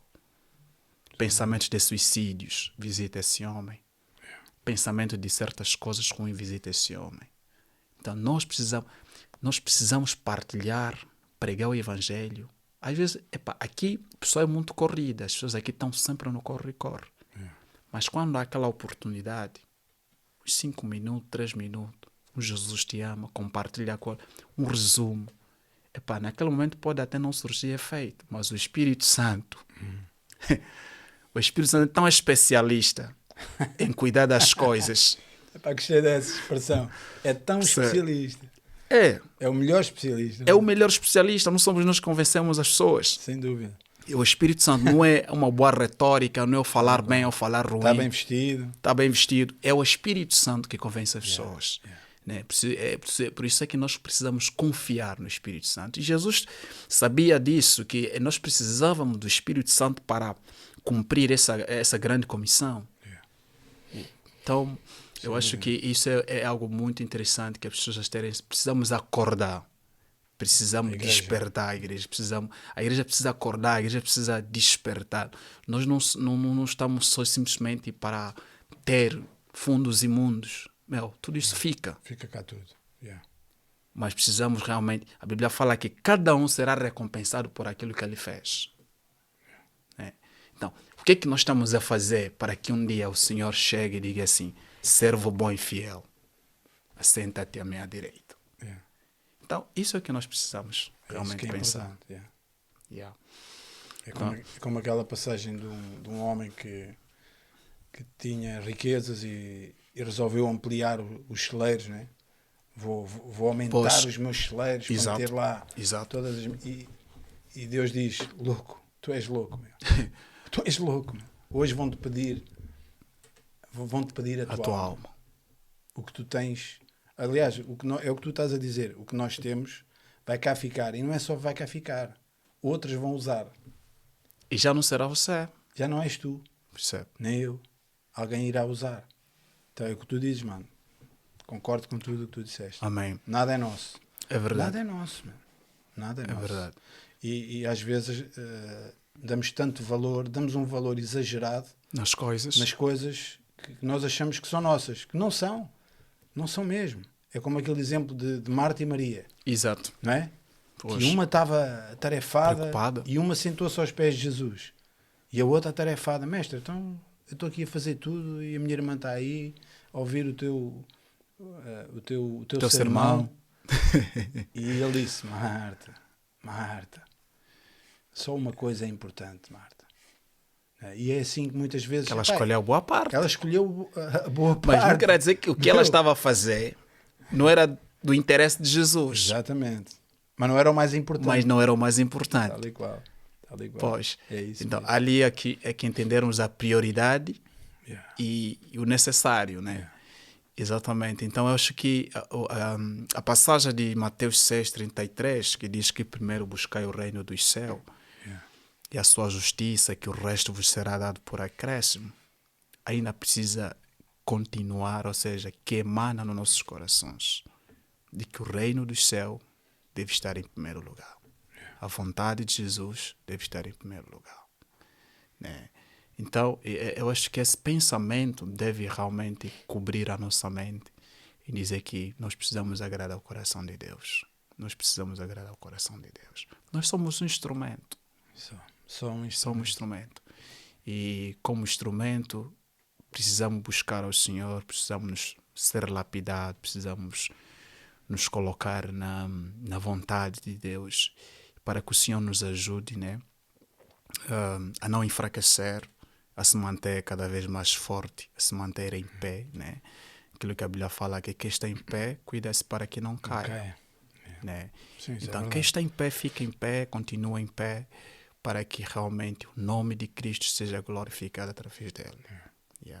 É que todos os homens que serviram a Deus, Deus sempre faz a questão de trazer em memória nas gerações futuras. Uma das outras coisas que eu também tenho chegado à conclusão ao longo de algum tempo é que muitas pessoas, como tu dizes, é uma corrida, não é? E é como Jesus disse: aquele que perseverar até ao fim será salvo. Não interessa, quer dizer, interessa como nós começamos, é importante. Nós conhecemos Jesus, como o exemplo de Saulo, né? Que tem aquele encontro, eu costumo dizer, um choque frontal, né? Em que ele dá de caras com o Senhor. É importante esse momento, porque esse momento também definiu todo o percurso dele futuro. Depois daquele isso momento. Marca-te. Não há como tu não ficares marcado por isso, né? Mas depois há o meio caminho, né? É aquele caminho que às vezes nós passamos pelo deserto, aquele caminho que nós não vimos aquilo que estávamos de estar a ver, e depois há o fim da corrida, né? E eu tenho chegado à conclusão que muitas pessoas ficam pelo caminho. Ok. Oxalá eles voltem, não é? Porque Sim, sim. Deus continua à espera que eles regressem. que eles voltem à casa do Pai. Isso Amém. não há hipótese. Mas porque caíram no erro, e eu próprio já caí nesse erro no passado, de colocar os olhos nos homens. Colocar os olhos até às vezes num nome de uma igreja, de uma sigla de igreja. Certo. Como se aquilo fosse quase um partido político, não é? E os olhos em homens, não é? Porque os homens são falíveis, a Bíblia está cheia de homens que falharam, não é? Moisés, próprio Davi, certo. Abraão, Ezequiel, quase sem ser, só Jesus não falhou, todos os outros falharam. Mas eu acho que é um erro as pessoas, ou neste caso os cristãos, colocarem os olhos nos homens, sejam eles pastores, sejam apóstolos, sejam evangelistas, líderes assim, como se eles fossem um modelo, às vezes até um modelo que até parece que está a um nível mais elevado que o próprio Cristo. É como se as pessoas colocassem esses líderes que são levantados por Deus para edificar o corpo de Cristo, mas eles não são, digamos assim, a referência, não são o exemplo máximo que a igreja tem que ter. Não é? Como se essas pessoas fossem tipo semideuses, quase infalíveis, quase, e quando falham é com estrondo, não é? Pessoas que caem em adultérios e roubam e fogem com dinheiro e não sei o quê. Pessoas até que aqueles crimes que a gente ouve falar, não é? As pedofilias e não sei o quê, e as pessoas ficam devastadas. E simplesmente abrem mão da Bíblia, deixam de ler a Bíblia, não vão mais à igreja. Porquê? Porque os olhos estavam colocados naquela pessoa, como se aquela pessoa nunca falhasse. Mas a Bíblia diz: coloca os teus olhos em Cristo. Certo. Ele é o alvo, mano. Ele é o nosso alvo. Amém. Amém. E acho que essa, para os últimos tempos, que tu estás a dizer, Mateus 24, os tempos que nós já estamos a viver e que vamos viver ainda mais fortes, certo. Se nós não tivermos os olhos em Cristo, se nós não tivermos os olhos na Bíblia, mano, eu tenho falado isto a todas as pessoas que eu posso. Os olhos na Bíblia, é na Bíblia. Não é o que diz o escritor B, C ou D. É o que a Bíblia diz. O que é que a Bíblia diz? Porque é isso que eu considero, e aliás a Bíblia diz que é alguém que constrói a sua casa na rocha, meu. É evidente, exatamente. Eu acho que, já aproveitando nisso, porque é aquilo que Isaías escreveu, né, em Isaías 22, 45, ele escreve, tem um trecho muito curto, ele diz: olhei para mim e sereis salvo. Quer dizer que Isaías, depois de ter uma visão lá no princípio, no capítulo 1, capítulo 6, quando o anjo do Senhor visitou, ele apontava sempre para que os homens olhassem para Deus. Né? Porque a nossa força vem do Senhor. Sim. Davi disse que a minha força vem do Senhor. Né? Sou fortalecido em Deus. E Paulo fala sobre isso. Fortalecer-vos no Senhor e na força do seu poder. Né? Então, a nossa motivação, a alegria de viver está em Cristo. A esperança do homem está em Cristo. E essa esperança que realmente as pessoas precisam conhecer, que Jesus é a esperança. Jesus é o pão que desceu dos céus. Jesus é a fonte da água viva. É o Cordeiro de Deus. É o Cordeiro de Deus que tira o pecado do mundo. Não é? É só crer. Não precisamos fazer muita coisa, é só crer. Mas como é que eu creio? Só creia. Creia, aceita Ele com todo o teu coração e tenha um compromisso com Ele. Então, você mantém os seus fixos. Por isso é que às vezes anteriormente eu ficava assim, olha, mas como é que essas pessoas têm uma caminhada tão longa com Deus, mas estão sempre em pé? Será que nunca falharam? Falham. Mas é que eles perceberam que não são os nossos esforços que nos seguram em Deus, mas é a sua graça. É por isso que a Bíblia fala em João que Moisés trouxe a lei, mas Jesus trouxe a graça. A graça é algo que ninguém merece, mas Deus decidiu nos dar. Então, nós precisamos permanecer nele através da sua graça. Yeah. E para isso, precisamos manter os seus olhos fixos nele. Precisamos buscar a ele, desenvolver uma comunhão com ele. Intimidade. Ter um relacionamento Yeah. pessoal com ele. Uma intimidade com Deus. Yeah. Isso. E você fortalece-se dia após dia. Isso vai nos segurar. E tu agora falaste, estou a ler o livro Romanos. Ok. Pá, é uma obra-prima. Uau. É brutal. É fantástico. Sempre, e é isso que tu estavas a dizer há pouco. Sempre que leio, sempre que lemos, há sempre algo novo, há sempre algo diferente. Não é? E é isso exatamente que eu também chego a essa conclusão facilmente quando leio os capítulos de Romanos, que se eu tiver que ver se eu me consigo explicar naquilo que eu creio. Se eu para alcançar alguma coisa tiver que fazer outra coisa, isso não é graça. Ok. Se eu tiver que fazer qualquer coisa, claro, sem ser querer, é só querer, não é? Mas se eu tiver que fazer algum ritual, se eu tiver que, para ter B, tenho que fazer A, eu já não estou na graça. Ok. Eu estou na lei. Certo. Basicamente é isso. Basicamente não, ele fala muito nisso. Então, às vezes, para algumas pessoas é demasiado, acham demasiado simples só ter que querer. Mas é isso que Deus requer de nós. Não é? Às vezes achamos que para obtermos coisas de Deus temos que fazer qualquer coisa. Claro, há coisas que nós temos mesmo que fazer, não é? Mas é pela fé, é pela graça. Amém. É pela graça. Amém. Não é? E vê o exemplo de Abraão, Ok. não é? Que foi-lhe imputada pela fé, foi-lhe imputado e dito aquilo que iria acontecer, que ele seria pai de uma Das multidão, nações, de multidões, não é? Yeah. E naquele tempo nem a lei havia. A lei vem depois. Vem depois. Pois. Então, o que é que acreditou na vida de Abraão? A fé. Foi a fé. Não foi a lei, não foi o cumprir um ritual, foi a fé. E a fé, ainda ontem dizia isso a uns irmãos, a fé é a moeda corrente do reino de Deus. Mano, a fé, isto parece, é sério, a fé é aquilo que chama a atenção de Deus. Amém. Amém. O que chama a atenção de Deus não é a depressão, não é a ansiedade, não é o desespero, não é a fome. O que chama a atenção de Deus e faz Deus mover-se é a fé. Quando ele vê fé, ele se move. Se move. Não é? Yeah.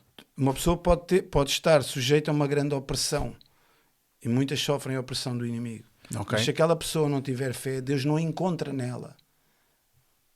Ok, Pois. Deus é poderoso para fazer tudo. Não é? Ele é poderoso. Mas enquanto ele não vir fé naquela pessoa, Deus não vai poder agir. Amém. Mas quando ele vê A fé. a fé, Yeah. não é? Como o exemplo daquela mulher do fluxo de sangue. Certo. Eu costumo dizer que se eu pusesse pôr o título, era a mulher que furou uma multidão. Não é a mulher do fluxo de sangue. Ela furou uma multidão. É muito forte isso. É muito forte. É muito forte. Porque Jesus disse, espera aí, mas quem é que me tocou? E Porque os discípulos tanta disseram, gente à "Tanta volta gente." dele. E tu perguntas quem é que está a E tocar. Pedro falou isso. Mas alguém tocou com fé. Pois. O que chamou a atenção de Jesus foi a fé daquela mulher. E ele nem sabia onde é que ela estava. Diz que procurou por ela. Porque ele sentiu a virtude a sair. Aqueles que tocavam no manto. Não é? Pois. Não é? Aqueles que eram deixados nas ruas e Pedro passava. Não é? Os paralíticos, os possuídos por demónios, eles estendiam-nos pelas ruas e Pedro só passava. E com a sua sombra eles eram curados. Era a fé. Era a fé. Eles sabiam que aquilo ia funcionar. E desculpa só dizer mais isto. Disse isto a uma pessoa e está gravado. 99,9% de fé é incredulidade. 99,9% Ok. não é fé. Fé é 100. Se houver um resquício de dúvida, De dúvida. já não é fé. Já quebra. Já não funciona. Já há ali aquele que crer no coração, Com a tudo boca aquilo que crê confesse, será salvo. será salvo. Amém. Amém. Amém. É isso, mano. falando, aproveitando nisso, falando de fé. Algumas pessoas se perguntam, mas fé é o que é? A gente fala, mas fé não é sentimento de pena. É tipo, vou me fazer de um coitadinho ou de uma coitadinha para Deus se compadecer de mim. Deus não atende as pessoas por sentimentos de pena. E também não é o sentimento de dor que atrai o coração de Deus. Não. Aliás, quando Jesus fala que pelas suas, ou seja, Isaías fala que pelas suas pisaduras fomos sarados. Deus só atende às nossas necessidades quando olha no seu Filho. Ou seja, a convicção do homem, a confiança do homem deve ser posta no Filho de Deus. E é através do Filho de Deus que Deus atende à necessidade do homem. E essa convicção, essa confiança que o homem desenvolve primeiro pela pessoa de Jesus, gera a proximidade diante do Pai. E a fé é a certeza daquilo que não se vê, mas se espera. Como é que o homem vai poder crer num Deus que não é visível? Até crer em Deus é pela fé. Esperar de que um dia eu vou morrer e vou ser salvo é através da fé. Não é tipo, pronto, é aquela tipo, eu estou à espera de uma resposta. Né? Eu estou à espera de uma resposta e porque eu fiz 80% bem. Tenho a certeza que eu vou ter êxito nisso. Isso é uma confiança que a pessoa tem nela mesmo. Agora, bem visto. Falar de fé é tipo, não tem nenhuma esperança nenhuma, mas você, todo atributo, toda a confiança, colocas em Deus. E diga, Deus, até aqui eu não tenho nada, mas só o Senhor é que intervém, que coloca a mão nisso. Então, falar de coisas sobrenaturais, isso é uma coisa sobrenatural. Né? E às vezes nem sempre a pessoa consegue trazer isso numa exatidão, ou numa explicação. Mas o próprio Espírito Santo, quando você crê em Jesus, ele imputa, coloca isso dentro do teu coração. E você ganha essa certeza, ganha essa convicção. Até para lermos a Bíblia, muitas vezes eu penso isso. Para lermos a Bíblia, tivemos um convidado aqui que te falou nisso. Okay. Para lermos a Bíblia temos que ter fé.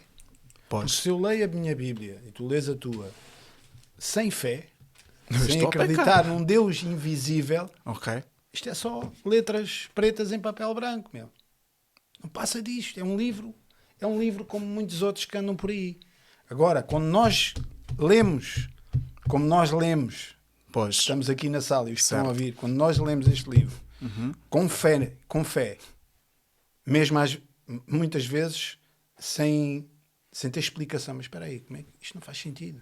Isto não faz sentido. Muitas vezes, e coisas que Deus pedia, e coisas que Deus fala aqui, não faz sentido. E parece que está fora do contexto, está fora do normal, ou quer alguma coisa. Não é? Há muitas coisas que Deus... Deus vai salvar um povo do Egito com um cajado. E abrir o mar vermelho. E abrir um mar com um cajado, meu. Não tem armas, Moisés nunca levantou uma arma, Jesus nunca andou de espada na mão. E Deus usa as coisas loucas deste mundo para confundir os sábios, né? Porque eles acham que tudo tem que fazer sentido. E quando nós lemos a nossa Bíblia, mano, nós temos mesmo que a ler com fé. Amém. Por mais estranho que possa parecer, mas isto não faz sentido, ok? É Deus. Se Deus diz, se Deus diz para Moisés bater na rocha, e a água vai sair, e agora? Quem é eu para duvidar? Quem sou eu para dizer, ou tu? Quem sou eu para dizer, não, mas não é assim que funciona. Tem que ir lá, fazer um furo, meter lá uma torneira, meter lá uma cena, e buscar uma caneca, porque assim é que funciona. Mas Deus não diz para fazer assim. E a fé, lá está o que tu dizes, Adriano. A fé não se explica. Há coisas que nós não conseguimos explicar. Porque são coisas que Deus e que o Espírito Santo mete no nosso coração. Certo. Não é? Que a gente às vezes nem tem palavras para explicar. É algo sobrenatural, como tu disseste. É mesmo. Não é? E quantas vezes, certeza te aconteceu muitas, tipo, a mim aconteceu-me algumas vezes. Tipo, tu estás numa situação e tu achas que vais falar com uma determinada pessoa e que ela vai aceitar o Evangelho, e o outro está ao lado, que pá, está assim com uma cara, ou sim, meio azeda, né? Quer ou ou não está quer. se calhar até alterado, Yeah. né? Bebeu algumas coisas, então, Pois. não, ali não vale a pena. E Deus fala ao teu coração e diz, não, é aquele Aquele que eu preciso é que aquilo você que faz. tu precisas semear a palavra. Porque muitas vezes, e isso também eu considero um erro, não está alinhado com a Bíblia, Ok. que muitas vezes nós achamos que vamos ganhar as pessoas. Vamos para a rua, não, hoje vamos ceifar, vamos ganhar multidões, ou vamos ganhar Ok. pessoas. Mas a Bíblia não diz isso. A Bíblia diz que nós vamos semear Certo. a palavra. Amém. Podemos ceifar. Pode acontecer as pessoas se arrependerem na hora. Mas muitas vezes tu semeias, mas o outro vai colher no outro lado. Tu semeias na Namíbia, mas ele vai entrar numa igreja em Angola. Tu não sabes. Mas a semente foste tu que a largaste. Ou tu ou qualquer um de nós aqui. Mas outros vão colher. E é isso que muitas vezes, erradamente, nós pensamos. Que é obrigatório colher. Sim, colher já na hora. Já. Yeah. Já. E olha, falando até nisto, eu só me percebi deste testemunho dessa família na Namíbia 2 anos depois. Olha lá. O pessoal ligou para mim. Aqui já ligaram para mim, olha, tu lembras quando passaste naquela casa assim, oraste pela minha avó? Yeah. O Senhor o curou e todos nós estamos a servir ao Senhor. Então, tem coisa que, às vezes, em Deus, o que mais importa é a obediência. Não esperarmos ver o resultado logo de imediato. Porque quem faz crescer é Deus, né? A nossa responsabilidade é obedecer. E como estávamos a falar um pouco, já falar de fé, a fé anda junto com a obediência, né? Quem tem fé em Deus obedece. Então, a fé e a obediência são 2 coisas intrinsecamente ligadas. Não é? Então, quando você percebe quem Deus é, pela fé, você o obedece. Eu quando fui ao Zimbábue, em Harare, quando cheguei lá não conhecia ninguém. Sozinho? Foste sozinho? Sozinho fui. Chegamos lá e só fui. Quando cheguei, Deus fez grandes coisas. Tal como aqui, se eu estou a me conectar com outras pessoas, me conectou a ti, me conectou. Mas tudo isso não é por causa do meu mérito. É porque Deus tem um propósito. E como Deus tem um propósito, o propósito dele tem que se cumprir.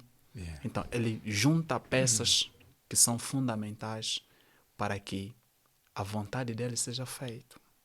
Porque ele sabe que ninguém conseguirá ganhar o mundo sozinho. Então, aquele que tem, ele coloca um sentimento em uma pessoa, coloca o outro e junta, né? E cria esse propósito. Então, é pela fé que a gente obedece a Deus. De repente, você está em casa e de repente deixa uma necessidade no seu coração e diz para si, olha, vai, visita o fulano, casa dele. Vai para lá. E você se levanta, vai até em casa e encontras o fulano totalmente doente.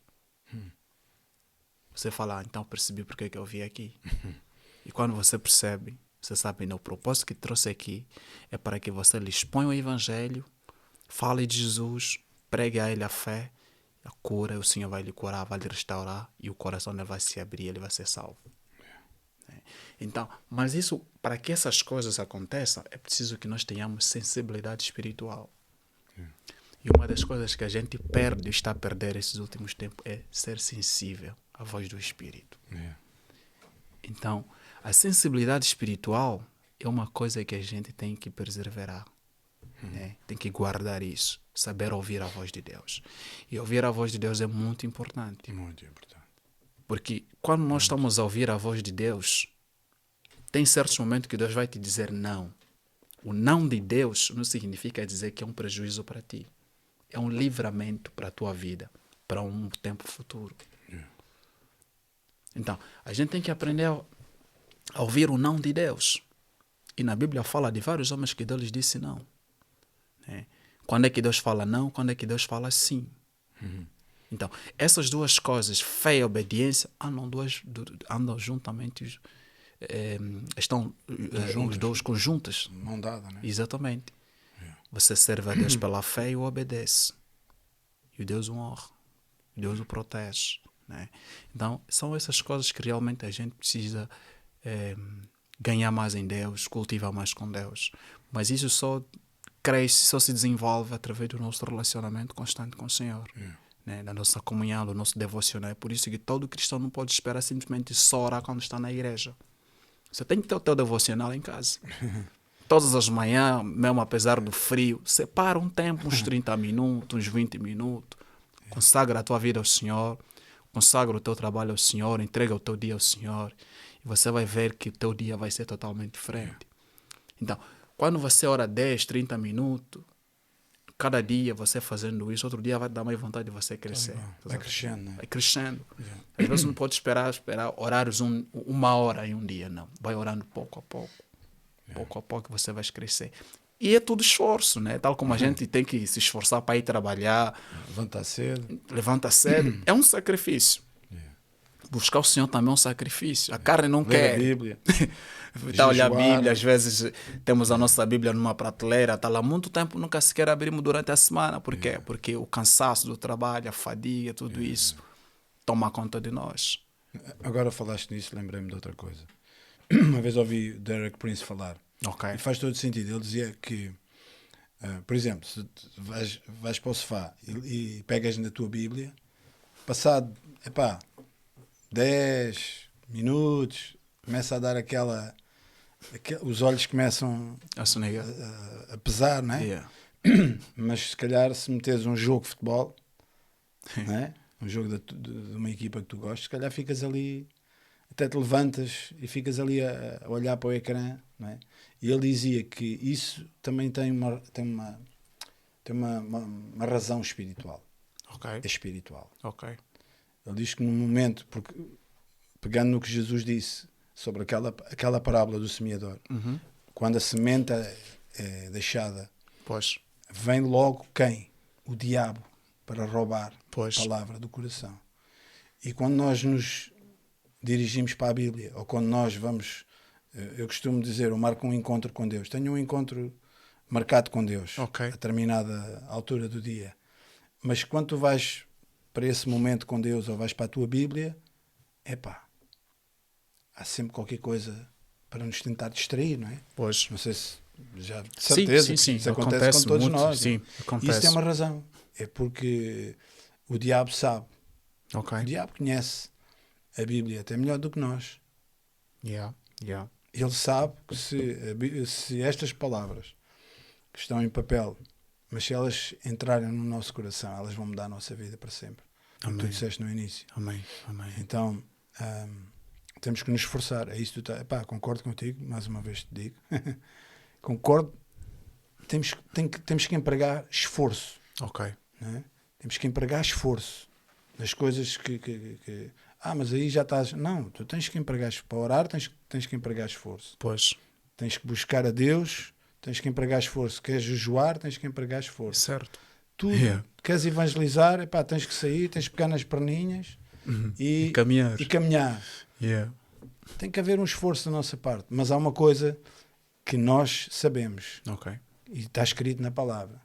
O teu Pai que te vê em secreto, amém, te recompensará.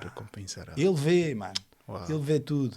Uau. E em secreto. E ele ou seja, há uma recompensa. Amém. Há sempre uma recompensa, meu. Amém. Para a oração, para jejuar, para buscar a Deus, para ler. Há sempre uma recompensa. Yeah. Nem que seja só para nós mesmo. É isso que tu dizes, mano. E com o passar do tempo, tu hoje começas com 10 minutos, amanhã com 15. É como se fosse, às vezes vejo muito isso, é como se fosse aquela parede de alvenaria. Tu hoje metes um tijolo, metes a massa, depois metes mais um tijolo, uma fiada, outra fiada. E vais metendo tijolo na construção. E quando tu dás conta, já estás no telhado, meu.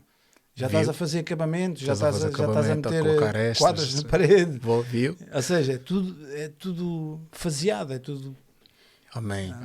É verdade, mano. É isso mesmo. Nós louvamos a Deus por isso, que o Senhor é bom. Acho que ali o nosso sidekick, Renato. Okay. Eu tinha aqui uma pergunta para o Adriano. Sim. Ou seja, nós ouvimos aqui o teu testemunho e e deu para perceber que já passaste em vários países, né? A pregar o Evangelho. E agora estás aqui em Portugal. Não sei há quanto tempo é que estás aqui em Portugal, se quiseres dizer. Sim, eu estou aqui já a caminho de 8 meses. Ok, 8 meses. Yeah, Não sei 8 meses. se estás a gostar, se não estás a gostar, mas qual é a diferença? Ou seja, tu certamente continuas a ir pelas ruas tentando alcançar o máximo de pessoas possíveis, não é? Qual é a diferença que tu vês nas ruas de Portugal para, por exemplo, para o resto dos países onde tu já estiveste? Por exemplo, eu falo mais na diferença da África para aqui. Qual é a diferença que tu vês? Ok. Assim? É uma questão muito interessante. Pronto, o que acontece? Há sempre diferença porque a aceitação, ou seja, a cultura das pessoas não é a mesma, né? A cultura de África é totalmente diferente com aqui, né? As pessoas em África são muito mais, diria que, sensível muito não, né? Porque tem muito mais aceitação em buscar a Deus, né? Em relação aqui.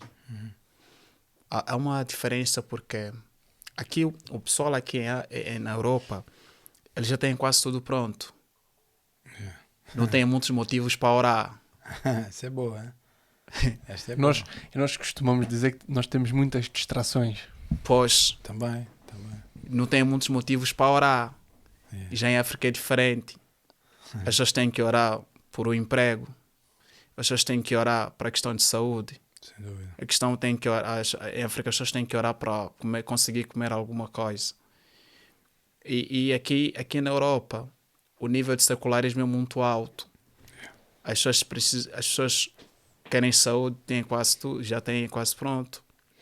Tem questões de trabalho, uma coisa que, quer dizer, não tem muitos motivos de oração. Mais segurança, né? Contratos. Mais segurança. Tem planos de saúde privados. Viu? Então, e o entretenimento. O entretenimento, que é muita coisa. E o inimigo usa essas estratégias para distrair as pessoas. Percebes? E são motivos que dizem, não precisamos de Deus, vamos precisar de Deus para quê? Mais confortável, estamos bem, temos uma casinha ali, temos o ar que respiramos. E já em África não, em África é muito mais desafiador em relação aqui na Europa. Percebe? Então, em África as pessoas têm mais sensibilidade a aceitar o Evangelho porque eles sabem que... Uma outra coisa que o pessoal depois, alguns missionários que viajavam para a África, que levavam o Evangelho, é que ele levava o Evangelho que Jesus, se você aceitar Jesus, ou seja, se você aceitar Deus, Deus vai te dar. Se você precisar do emprego, Deus vai te dar isso. E realmente não é errado. Né? Só que as pessoas, depois de aceitarem essas coisas, tinham uma fé muito vulnerável. Ou seja, depois do tempo acabavam de desistir da fé. Percebe? Então, as pessoas em África têm maior necessidade em buscar a Deus. Em África as pessoas buscam muito a Deus. Porque em África é muito desafiador. Tem questões de magia, bruxaria, perseguição, é muita coisa. Buscam muito o sobrenatural. Exatamente. Buscam muito tem essas coisas de feiticismo, e as pessoas se apegam muito nessas práticas.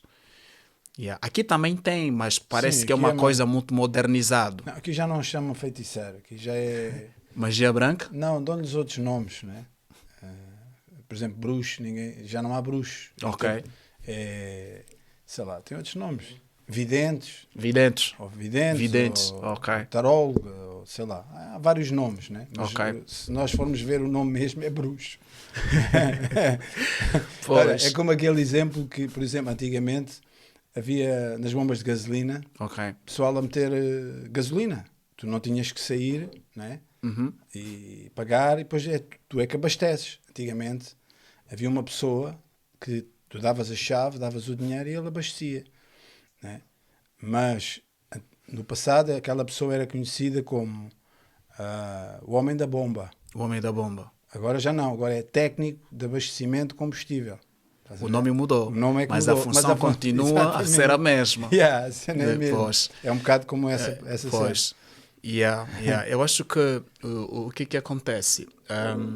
Pronto, eu quando cheguei aqui não foi exatamente, já começamos a atuar, porque também já tive o privilégio de participar numa campanha de evangelismo com o amado Otávio, e que, pronto, vi um desafio muito grande, que as pessoas aqui, a forma como se prega o evangelho em África não é a mesma coisa como se prega aqui.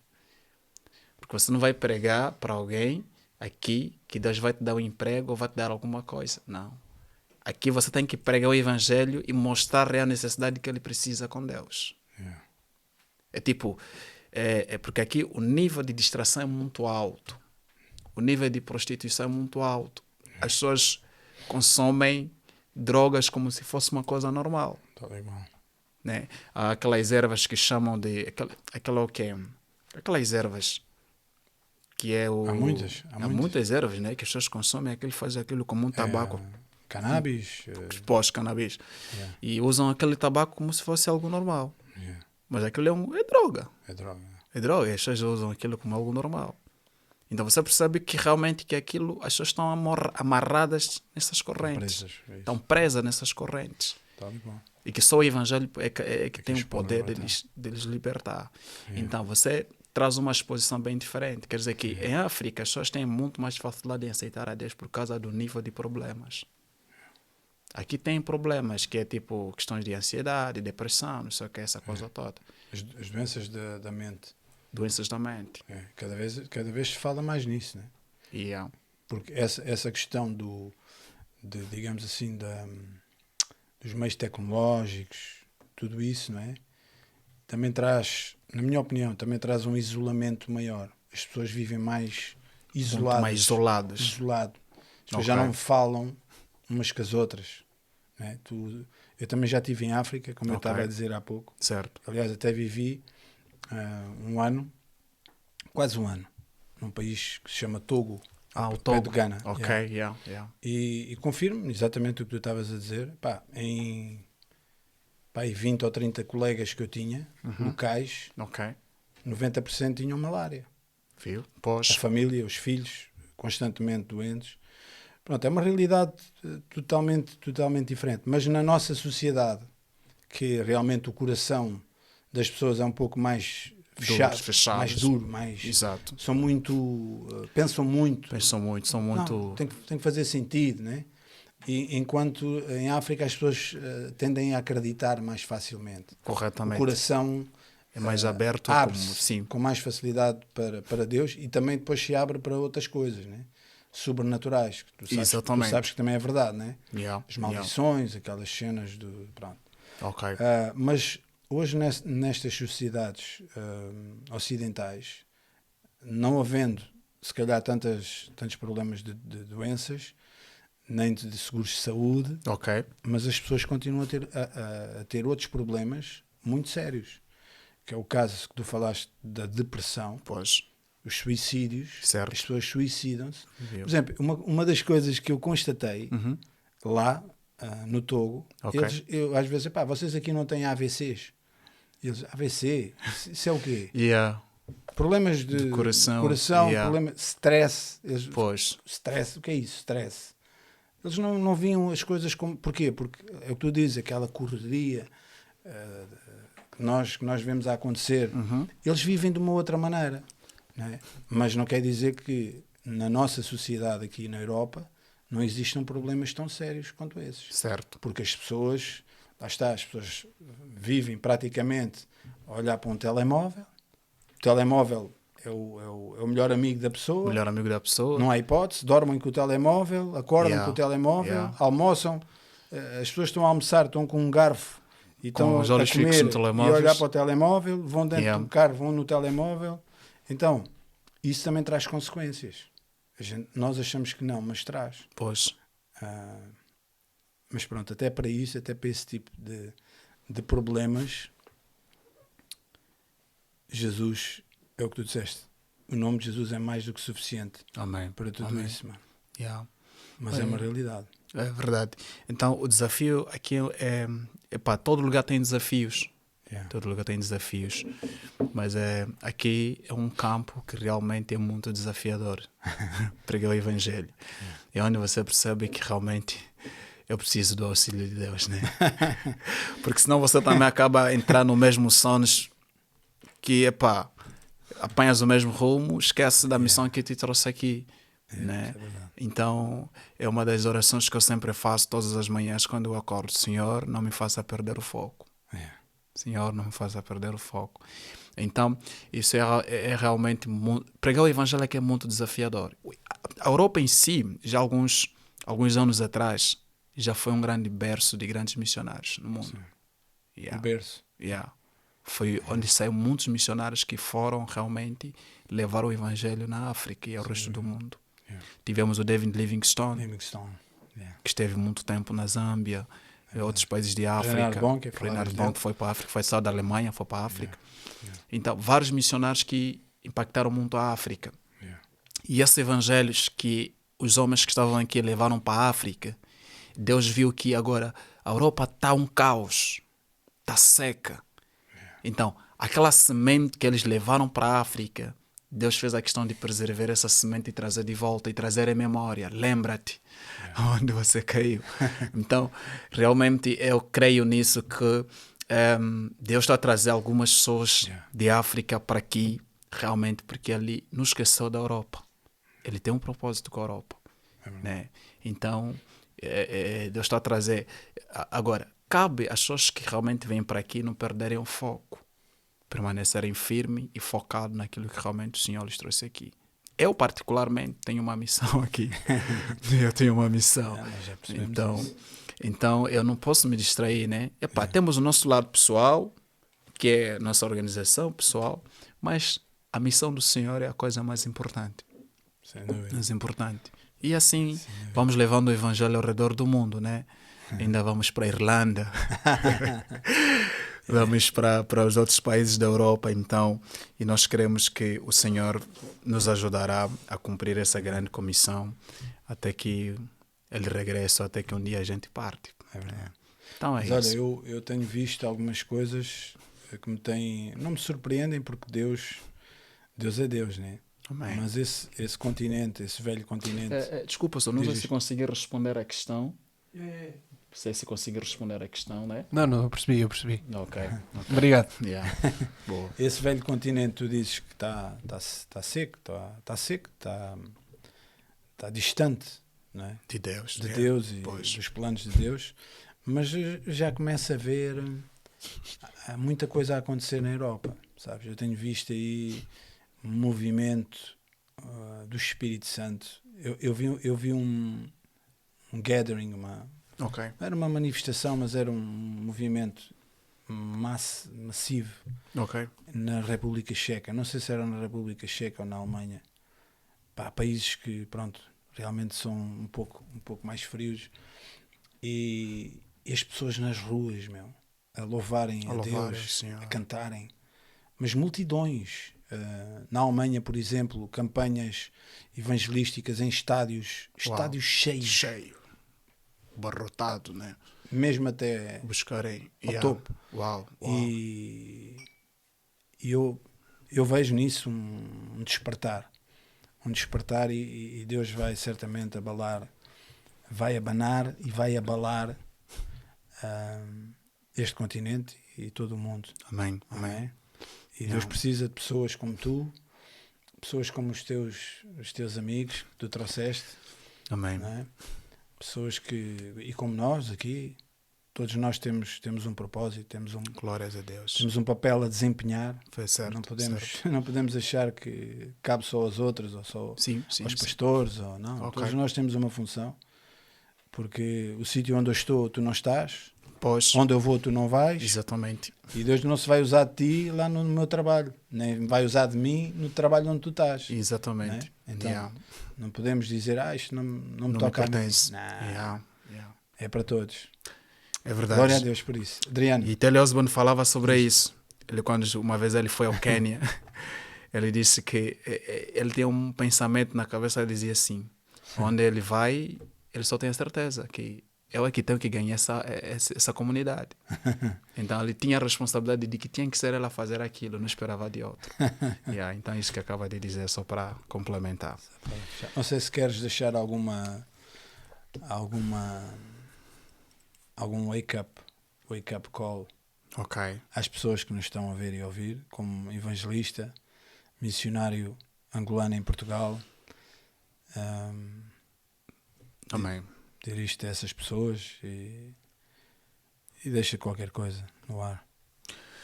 Pronto, é só para dizer que a palavra funciona e Jesus está à volta, de que ainda o Evangelho é real. O Evangelho não perdeu a sua essência, ela continua a ser como ela é. E que o único caminho para colocarmos os nossos corações, a nossa esperança, é Jesus. Jesus dizia que eu vou ao Pai, mas não vos deixarei órfão. Enviarei o meu Consolador. O Consolador estará com vocês, que vos guiará em toda a verdade, em toda a justiça, e vos convencerá de todo pecado. Então, enquanto em tempo, nós precisamos reconciliar as nossas vidas com Deus. Não há coisa mais sublime, não há coisa mais importante do que termos um relacionamento pessoal com Deus. Então, às vezes algumas pessoas dizem que eu já estou cheio de erros, cometi muitos erros. Deus não vela pela quantidade de nossos erros. Desde o momento que nós tomamos a atitude e a decisão de nos arrependermos e mudarmos de caminho ou de atitudes, a graça do Senhor nos alcança, né? Então, Deus é fiel e Ele quer salvar pessoas, quer transformar vidas, quer alcançar esse mundo, quer alcançar esse lugar, quer alcançar essa nação. E para você que nos ouve, talvez você deixou de ter uma comunhão, um relacionamento com Deus por certos motivos. Eu quero te dizer, volte para o caminho do Senhor. Volte para a casa do Pai. Tenha a mesma decisão que o filho pródigo teve. Dizer assim, ainda tenho um pai. Eu preciso voltar. Volte que Ele vai te receber de braços abertos e há um grande boda à espera de ti. Então volte e o Senhor estará restituindo a tua casa, a tua família, os teus filhos, tudo que você, as decepções que você teve na vida, porque Ele é fiel. Amém. Ele é fiel. Amém. Amém. Adriano, Pronto, era tudo. muito obrigado. Nós agradecemos tu teres vindo aqui com os teus amigos. Glória a Deus. A vossa vinda aqui, Yeah. certamente aquilo que tu disseste vai impactar muitas pessoas e o reino de Deus será engrandecido, sem Glória a dúvida. Deus, glória a Deus. E não vais daqui, como eu costumo dizer, sem um bacalhau. Fantástico. É um aperto de mão Glórias a Deus. e pronto. E é isso, pessoal. Obrigado. Foi mais um episódio, um grande episódio. Muito obrigado, Adriano. Amém. Era mesmo um episódio que nós estávamos a precisar, com um testemunho e com muita palavra.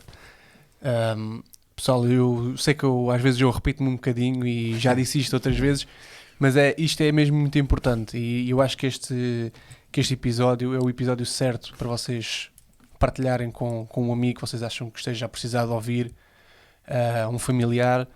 Peguem no vídeo, vão ter com essa pessoa e assistam junto com ela, porque é mesmo muito importante aquilo que o Adriano nos deixou aqui. Adriano, muito obrigado. Pessoal, Não é? Bem, eu que sigam o nosso podcast, sigam também o Adriano, para ver onde é que ele anda por aí. É isso, pessoal. Boa. Obrigado e até à próxima.